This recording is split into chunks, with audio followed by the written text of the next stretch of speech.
नमस्कार साथियों, GLC IAS के इस रामबाण बैच में मैं आप सभी का हार्दिक स्वागत अभिनंदन करती हूं। और एमपीपीएससी प्रीलिम्स यूनिट 3 यानी कि एमपी ज्योग्राफी, इसमें हम लोग आज देखने वाले हैं प्रमुख राष्ट्रीय उद्यान। ठीक है, तो बढ़ते हैं, देखते हैं क्या है राष्ट्रीय उद्यान में, हमें क्या पढ़ना है। तो देखते हैं राष्ट्रीय उद्यान। पहले तो हम ये देख लेते हैं कि होता क्या है, राष्ट्रीय उद्यान क्या है। तो नाम में ही लगा हुआ है उसके राष्ट्रीय मतलब केंद्र सरकार, यानी कि जो भारत सरकार है वही इसकी देखरेख करती है।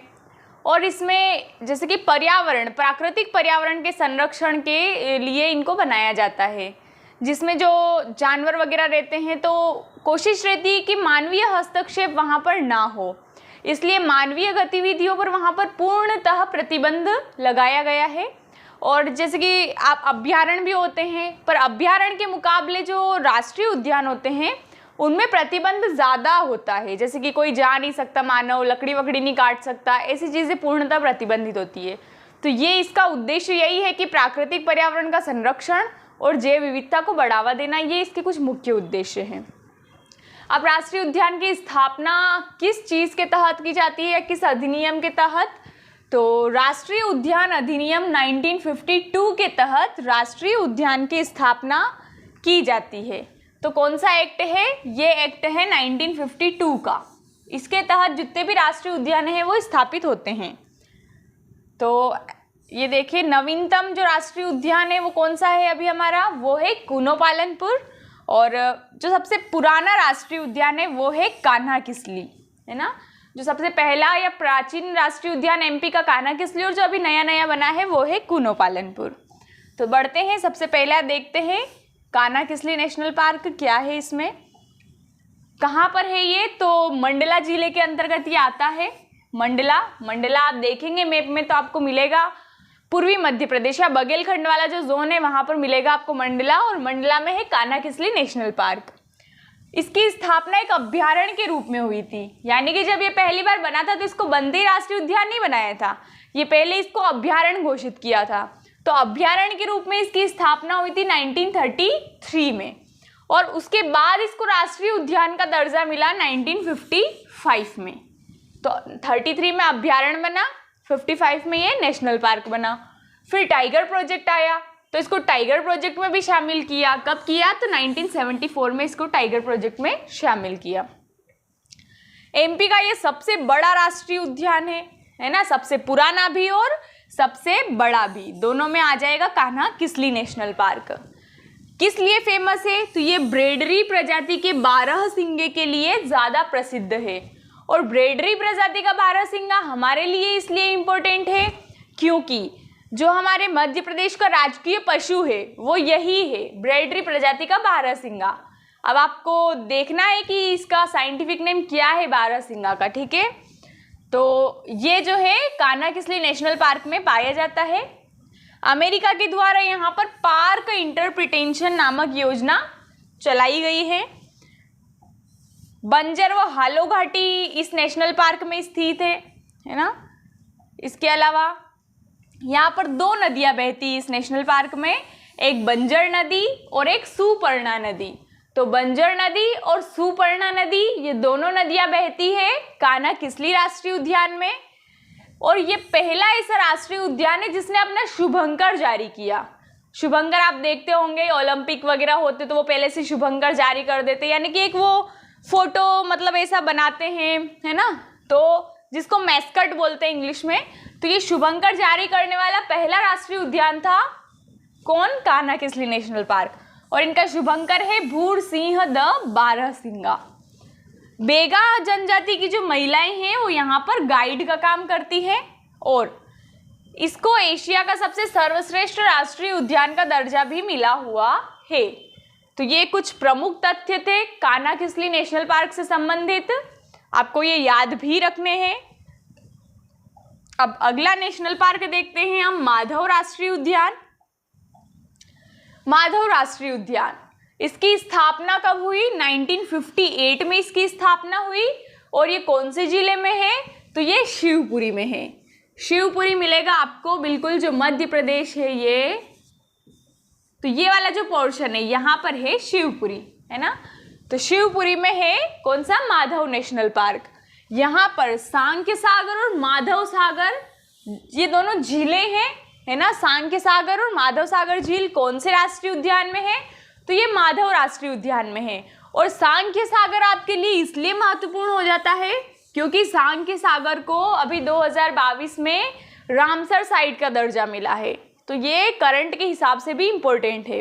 तो ध्यान रखना है, सांख्य सागर कौन से राष्ट्रीय उद्यान में है, ये माधव राष्ट्रीय उद्यान में है ना। सांख्य सागर में मगर सफारी भी होती है।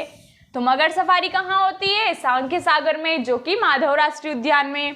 म से मगर, म से माधव, है ना, म से माधव सागर, म से मगर सफारी। कौन सी नदी बहती है यहाँ पर, मणिहार नदी बहती है। तो याद करने के हिसाब से म से मणिहार नदी, म से माधव में बहती है ना। सुपर्णा और बंजर नदी अपने कान्हाकिसली में बहती है, जबकि मणिहार नदी बहती है माधव राष्ट्रीय उद्यान में। अब यहाँ पर देखिए एक जॉर्ज कैसल भवन है, जॉर्ज कैसल भवन, जिसका निर्माण कब हुआ था, तो निर्माण हुआ था उसका 1911 में। और किसके द्वारा हुआ था, तो जीवाजी राव सिंधिया जी के द्वारा इसका निर्माण हुआ था और ये किंग जॉर्ज के सम्मान में बनाया गया था। तो ध्यान रखेंगे हम लोग, जॉर्ज कैसल भवन माधव राष्ट्रीय उद्यान शिवपुरी में है, जिसको उस समय के जो महाराजा थे जीवाजी राव सिंधिया, उन्होंने बनवाया था और किंग जॉर्ज के लिए बनवाया था। और कब बनवाया था इसको, 1911 में बनवाया था। तो ये है अपना माधव राष्ट्रीय उद्यान जो शिवपुरी में है, यही इसके प्रमुख फैक्ट है जो आपको याद रखने हैं। इसके बाद आते हैं हम अगला राष्ट्रीय उद्यान, जो कि है बांधवगढ़ राष्ट्रीय उद्यान, है ना। बांधवगढ़ की स्थापना कब हुई, तो इसकी स्थापना हुई 1968 में। देखो इससे पहले हमने देखा था माधव, तो माधव कब हुआ, 58 में। और माधव, ये देखो दोनों नाम एक जैसे लग रहे हैं ना, माधव और बांधव, माधव बांधव ऐसा लग रहा है ना, दोनों भाई भाई हो। तो माधव की स्थापना 58 और बांधव की स्थापना 68, है ना, सीधा सा माधव बांधव 58-68। तो स्थापना हुई बांधव राष्ट्रीय उद्यान की 1968 में। और फिर इसको टाइगर प्रोजेक्ट में कब शामिल किया, 1993 में। यहाँ सर्वाधिक बाघ घनत्व है। सर्वाधिक बाघ घनत्व किस राष्ट्रीय उद्यान में देखने को मिलता है, तो वो मिलता है हमको बांधवगढ़ में। और कितना है, तो वो है 1 बाघ प्रति 8 किलोमीटर पर, है ना। 1 बाघ देखने को मिलता है प्रति 8 किलोमीटर पर। तो सर्वाधिक बाघ घनत्व है कहाँ पर, बांधवगढ़ राष्ट्रीय उद्यान में। ये 32 पहाड़ियों से घिरा हुआ है ना। ये बहुत बार पूछा गया है एग्जाम में, 32 पहाड़ियों से घिरा हुआ बांधवगढ़ राष्ट्रीय उद्यान है। यहाँ पर एक पर्यटन स्थल है जिसका नाम कबीर चौरा है। तो कबीर चौरा पर्यटन स्थल भी मिलता है बांधवगढ़ में। यहाँ गौर संरक्षण परियोजना चालू है। गौर मतलब वो जो जंगली भैंसा होता है उसे कहते हैं गौर। तो गौर संरक्षण परियोजना कौन से राष्ट्रीय उद्यान में चल रही है, तो वो चल रही है बांधवगढ़ में। और जो चार्जर बाघ और सीता नामक बाघिन जो बहुत ज़्यादा फेमस रहे हैं और करंट में न्यूज़ में भी काफ़ी देखने को मिले हैं, तो ये जो चार्जर बाघ और सीता बाघिन है, ये बांधवगढ़ राष्ट्रीय उद्यान के ही सदस्य हैं। इसके बाद देखें तो भारत की पहली हॉट एयर बलून सफारी, ये देखो करंट की चीज़ है, ये अभी पिछले साल ही न्यूज़ में देखने को मिला था। तो ये भी आपको ध्यान रखना है कि भारत की पहली हॉट एयर बलून सफारी कौन से राष्ट्रीय उद्यान में लागू की गई है, तो ये चली है बांधवगढ़ राष्ट्रीय उद्यान में। अब इसके बाद हमारा अगला राष्ट्रीय उद्यान है पेंच राष्ट्रीय उद्यान। पेंच राष्ट्रीय उद्यान की स्थापना हुई कब, 1983 में। पेंच कहाँ आता है, तो ये देख लो दक्षिणी मध्य प्रदेश में, यहाँ छिंदवाड़ा है ना, इस जगह आता है पेंच राष्ट्रीय उद्यान। छिंदवाड़ा और सिवनी दोनों के बीच में इसका एरिया फैला हुआ, तो पूरा पर्टिकुलर छिंदवाड़ा में नहीं आता है ये, छिंदवाड़ा सिवनी दोनों में ये फैला हुआ है। अभ्यारण्य के रूप में वैसे इसकी स्थापना पहले हो गई थी 1975 में अभ्यारण्य के रूप में, फिर इसको राष्ट्रीय उद्यान घोषित किया 1983 में, और फिर 1992 में इसको टाइगर प्रोजेक्ट में शामिल कर दिया। यहाँ पर पेंच नदी बहती है ना। नदियाँ थोड़ी याद रखनी है कि मंडला में जो था हमारा कान्हा किसली नेशनल पार्क, वहाँ बह रही थी सुपर्णा नदी और बंजर नदी। फिर माधव, म से माधव में बह रही थी म से मणिहार नदी। और पेंच राष्ट्रीय उद्यान में कौन सी नदी प्रवाहित हो रही है, तो पेंच नदी। यहाँ पर मोगली लैंड है, तो मोगली लैंड कौन से नेशनल पार्क में है, पेंच नेशनल पार्क में है। और ये राष्ट्रीय उद्यान सिर्फ एमपी में ही नहीं बल्कि महाराष्ट्र में भी फैला हुआ है।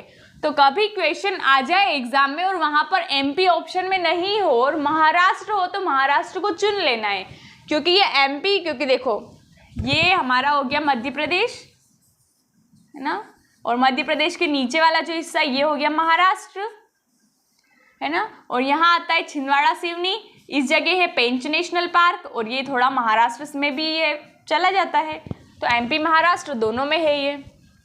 इसी राष्ट्रीय उद्यान को इंदिरा प्रियदर्शनी उद्यान भी कहते हैं। कौन से नेशनल पार्क को इंदिरा प्रियदर्शनी के नाम से भी जाना जाता है, तो वो है हमारा पेंच राष्ट्रीय उद्यान। और जो जंगल बुक है वो किसने लिखी थी, रुडयार्ड किपलिंग ने ही लिखी थी, जो कि पेंच नेशनल पार्क पर आधारित है। अगला है हमारा सतपुड़ा राष्ट्रीय उद्यान ना।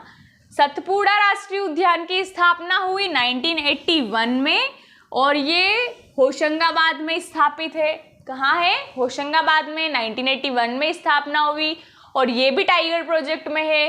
कब जुड़ा, तो ये 1999 में टाइगर प्रोजेक्ट में शामिल हुआ। ये किस लिए प्रसिद्ध है, तो कृष्ण मृग। कृष्ण मृग यहाँ पर बहुतायत मात्रा में देखने को मिलते हैं। कृष्ण मृग के लिए ये बहुत प्रसिद्ध है। यहाँ पर जो वन है उन वन को कहते हैं मढ़ई वन। बहुत बार एग्जाम में देखने को या टेस्ट सीरीज लगाते होंगे या ऑब्जेक्टिव क्वेश्चन लगाते होंगे तो आपको मिलता होगा कि मढ़ई वन कहाँ पर है। तो मढ़ई वन जो है वो पूरे होशंगाबाद के आसपास वाले पूरे एरिया में फैले हुए हैं। तो मढ़ई वन कहाँ पर, राष्ट्रीय उद्यान आ जाए तो सतपुड़ा राष्ट्रीय उद्यान। सर्वाधिक जैव विविधता वाला राष्ट्रीय उद्यान भी है ये, है ना, क्योंकि यहाँ पर देखो पानी, नदियाँ, वन वगैरह सभी चीज़ें अच्छी है जो जैव विविधता के लिए मिलनी चाहिए। तो जैव विविधता जो सब सर्वाधिक है वो सतपुड़ा राष्ट्रीय उद्यान में देखने को मिलती है। इसके बाद ये नर्मदा नदी के दक्षिण में स्थित है ना। हम देखते हैं नर्मदा नदी होशंगाबाद से निकलती है, तो अब ये मान लो ये होशंगाबाद, यहाँ से नर्मदा निकल रही है, तो अब हमें इतना थोड़ी पता है कि राष्ट्रीय उद्यान उत्तर में या दक्षिण में, तो ध्यान रखेंगे कि नर्मदा नदी के दक्षिण में सतपुड़ा राष्ट्रीय उद्यान स्थित है। और मध्य प्रदेश का ये तीसरा सबसे बड़ा राष्ट्रीय उद्यान है ना। सबसे बड़ा तो हो जाएगा हमारा मंडला राष्ट्रीय उद्यान, कान्हा किसली राष्ट्रीय उद्यान जो मंडला में है, और तीसरा बड़ा है ये सतपुड़ा राष्ट्रीय उद्यान, और दूसरा सबसे बड़ा है पन्ना राष्ट्रीय उद्यान, है ना। सबसे फर्स्ट जो सबसे बड़ा है वो है कान्हा किसली, है ना, और जो सेकंड सबसे बड़ा है वो है पन्ना, और जो तीसरा सबसे बड़ा है वो है जो हमने अभी देखा सतपुड़ा राष्ट्रीय उद्यान। ठीक है, अब देखते हैं पन्ना राष्ट्रीय उद्यान को। इसकी स्थापना कब हुई, इसकी स्थापना हुई 1981 में। देखो सतपुड़ा और पन्ना दोनों की स्थापना 1981 है। इसके बाद इसको टाइगर प्रोजेक्ट में प से पन्ना, प से 95, है ना। पन्ना को 1995 में टाइगर प्रोजेक्ट में शामिल किया। और पन्ना में कौन सी नदी बहती है, तो पहले पन्ना की लोकेशन दिमाग में लाओ। लोकेशन कहाँ है पन्ना की, ऊपर जाएंगे हम थोड़ा पूर्व में और उत्तर की साइड, जैसे कि ये मैप है ना, तो इधर आता है पन्ना, है ना। और यहाँ पर कौन सी नदी बहती है, यहाँ बहती है केन नदी। तो केन नदी यहाँ पर प्रवाहित होती है, तो केन नदी इस राष्ट्रीय उद्यान से गुजरती है। अब ये मध्य प्रदेश का दूसरा सबसे बड़ा राष्ट्रीय उद्यान है और यहाँ पर रेप्टाइल पार्क भी है। रेप्टाइल पार्क कौन से नेशनल पार्क में है, रेप्टाइल पार्क पन्ना में है। और गिद्ध संरक्षण केंद्र भी कहाँ पर है, वो भी पन्ना राष्ट्रीय उद्यान में है। गिद्धों का संरक्षण पन्ना नेशनल पार्क में हो रहा है। और इसको जैव आरक्षित क्षेत्र भी घोषित किया है ना, अभी किया ना, पन्ना राष्ट्रीय उद्यान या पन्ना वाला जो एरिया उसको पूरा जैव आरक्षित क्षेत्र घोषित किया।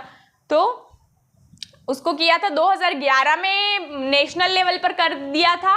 और अभी जो यूनेस्को रामसर साइट वाला जो होता है ना, रामसर साइट नहीं, वो जो इंटरनेशनल लेवल पर जो घोषित करते, तो इंटरनेशनल लेवल पर इसको अभी 2018-19 में ही किया था पन्ना को। बाकी नेशनल लेवल पर उसको जैव आरक्षित क्षेत्र 2011 में घोषित कर दिया था।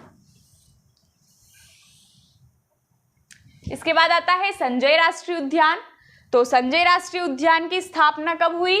तो स्थापना हुई इसकी 1981 में, है ना। संजय की स्थापना 1981। और कहाँ पर है ये? तो स से संजय राष्ट्रीय उद्यान, स से सीधी में स्थित है। इसको टाइगर प्रोजेक्ट में कब शामिल किया? तो 2008 में शामिल किया। अविभाजित मध्य प्रदेश, यानी कि जब छत्तीसगढ़ हमसे अलग नहीं हुआ था, जब हम एक थे, तो अविभाजित मध्य प्रदेश का सबसे बड़ा राष्ट्रीय उद्यान संजय राष्ट्रीय उद्यान हुआ करता था।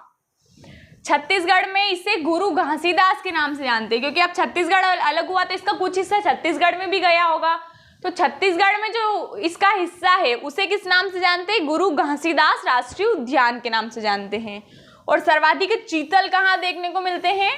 तो सर्वाधिक चीतल देखने को मिलते हैं संजय नेशनल पार्क में। इसके बाद देखते हैं घुघुआ राष्ट्रीय उद्यान। तो घुघुआ राष्ट्रीय उद्यान, इसकी स्थापना हुई 1968 में और डिंडोरी में। घुघुआ डिंडोरी में 1968 में। विशेषता एमपी का सबसे छोटा राष्ट्रीय उद्यान है ये, है ना। Smallest national park of MP Ghughua राष्ट्रीय उद्यान। और ये पहला जीवाश्म पार्क भी है ना। फॉसिल नेशनल पार्क जिसे कहते हैं, क्योंकि जीवाश्म मिले हैं यहाँ से, तो पहला जीवाश्म पार्क भी है यहाँ पर। यहाँ नीलगिरी जीवाश्म मिले हैं, है ना। कौन से मिले? नीलगिरी जीवाश्म मिले। तो और इसका एरिया देख लो, सबसे छोटा है ना ये, तो 0.27 किलोमीटर स्क्वायर इसका एरिया है, मतलब पूरा 1 किलोमीटर भी नहीं है ये, और सबसे छोटा नेशनल पार्क है। इसके बाद वन विहार राष्ट्रीय उद्यान। तो इसकी स्थापना हुई थी 1969 में, और यहाँ 69 नहीं 79 में स्थापना हुई थी इसकी। और ये कहाँ पर है? ये भोपाल में है। और राजधानी में स्थित ये एकमात्र राष्ट्रीय उद्यान है ना, भोपाल में एकमात्र राष्ट्रीय उद्यान।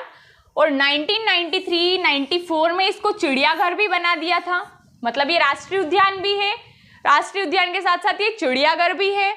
और 2008 में यहाँ पर वन्य जीवों को गोद लेने की प्रथा चला दी थी। तो वन्य जीवों को गोद लेने की प्रथा कौन से राष्ट्रीय उद्यान में चल रही है? तो वन विहार में। और कब से शुरू हुई? 2008 से। सर्प उद्यान कहाँ पर है? तो सर्प उद्यान वन विहार भोपाल में। रेप्टाइल पार्क पूछा जाए तो पन्ना, और सर्प उद्यान पूछा जाए या स्नेक पार्क पूछा जाए तो वन विहार में। और एमपी का सबसे बड़ा चिड़ियाघर भी यही है। इसके बाद आते हैं डायनासोर नेशनल पार्क पे। तो स्थापना हुई थी इसकी 2010-11 में, यानी कि ज़्यादा समय नहीं हुआ, अभी बना है, 12-13 साल हुए। तो स्थापना 2010-11 में धार में, है ना। और मध्य प्रदेश का दूसरा जीवाश्म पार्क है ये। तो पहला जीवाश्म राष्ट्रीय उद्यान हमने देखा था घुघुआ राष्ट्रीय उद्यान, जो डिंडोरी में है। और दूसरा जीवाश्म पार्क है हमारा ये डायनासोर जीवाश्म पार्क, जो कहाँ पर है? धार में है। इसके बाद आता है कूनो पालनपुर राष्ट्रीय उद्यान। तो जैसा हमने देखा था ये सबसे नवीनतम राष्ट्रीय उद्यान है ना। सबसे बाद में या सबसे जो नया बनने वाला नेशनल पार्क है कूनो पालनपुर, और काफ़ी ये प्रचलन में भी रहा है। यहाँ पर चीते, शेर, बहुत सारे चीज़ें, मतलब जानवर को यहाँ लाया गया है। और ये जो है काफ़ी न्यूज़ में भी बना रहा है। अभी इसने अपना शुभंकर भी जारी किया है चिंटू नाम से, है ना। तो पहला नेशनल पार्क शुभंकर जारी करने वाला मंडला था, कान्हा किसली। और दूसरा नेशनल पार्क जिसने शुभंकर जारी किया तो वो है कूनो पालनपुर, और इसके शुभंकर का नाम है चिंटू। स्थापना हुई इसकी 2018 में, यानी कि स्थापना तो इसकी पहले हो चुकी थी अभ्यारण्य के रूप में। अभ्यारण्य के रूप में 1981 में ही बन गया था, पर नेशनल पार्क इसको कब बनाया? 2018 में बनाया। उल्टा कर लेना, 81 में अभ्यारण्य बना और 81 का उल्टा 18 कर लो, तो 18 में इसको नेशनल पार्क बनाया। यहाँ पर अफ्रीकी चीता लाए गए हैं। कहाँ से लाए गए हैं? तो नमीबिया से। अफ्रीका में भी तो कितने सारे देश है, टोटल 54 कंट्रीज है वहाँ पर, तो वहाँ से भी नमीबिया से यहाँ पर चीते लाए गए हैं। गुजरात से एशियाई शेर भी यहाँ पर लाए जाएंगे। और यहाँ पर कौन सी नदी बहती है? तो कूनो नदी यहाँ पर बहती है। तो ये हुए हमारे प्रमुख राष्ट्रीय उद्यान। उसके बाद देखो टाइगर प्रोजेक्ट वैसे तो मैं लिखवा चुकी हूँ पर्टिकुलर राष्ट्रीय उद्यान के अंदर, पर इस लिस्ट के थ्रू भी आप याद करेंगे तो जल्दी याद हो जाएगा। तो एक बार इस लिस्ट को देख लेते हैं कि कौन सा नेशनल पार्क है जिसको टाइगर प्रोजेक्ट में डाला है। तो ऐसे कुल 6 नेशनल पार्क हैं जिनको टाइगर प्रोजेक्ट में शामिल किया है ना, तो जिसको टाइगर प्रोजेक्ट में शामिल किया, और एक अभ्यारण्य है ना, एक अभ्यारण्य जिसको टाइगर प्रोजेक्ट में डाला है। तो टोटल 7 को टाइगर प्रोजेक्ट में डाला, जिसमें से 6 तो नेशनल पार्क है और एक अभ्यारण्य है।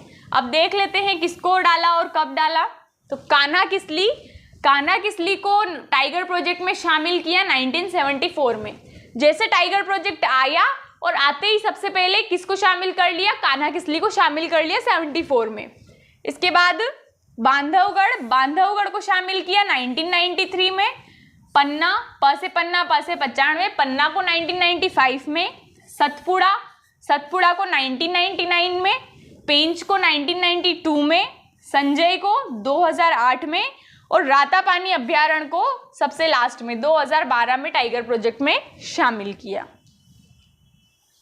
इसके बाद अन्य तथ्य देख लेते हैं जो हमारे राष्ट्रीय उद्यान वगैरह इन चीज़ों से संबंधित है, एग्जाम में आने जैसे हैं। तो देश का प्रथम सौर उद्यान कहाँ पर है, तो सौर उद्यान है गणेशपुरा राजगढ़ में।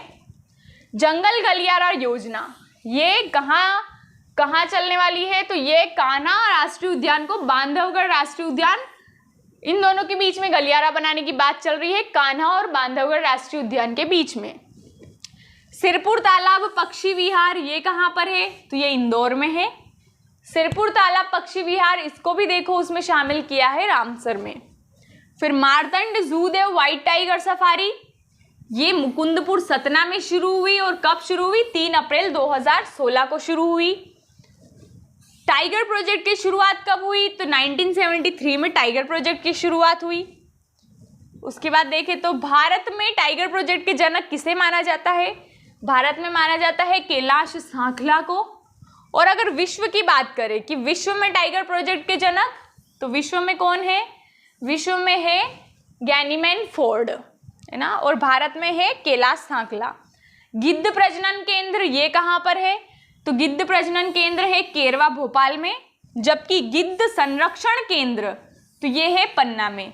दोनों याद रखना है, एक एक शब्द का ही अंतर है। संरक्षण केंद्र आ जाए तो वो पन्ना में है और प्रजनन केंद्र आ जाए तो भोपाल में। ठीक है, तो ये हुए हमारे नेशनल पार्क कंप्लीट होते हैं, और अगले वीडियो में हम लोग मिलेंगे अभ्यारण्य के साथ। धन्यवाद।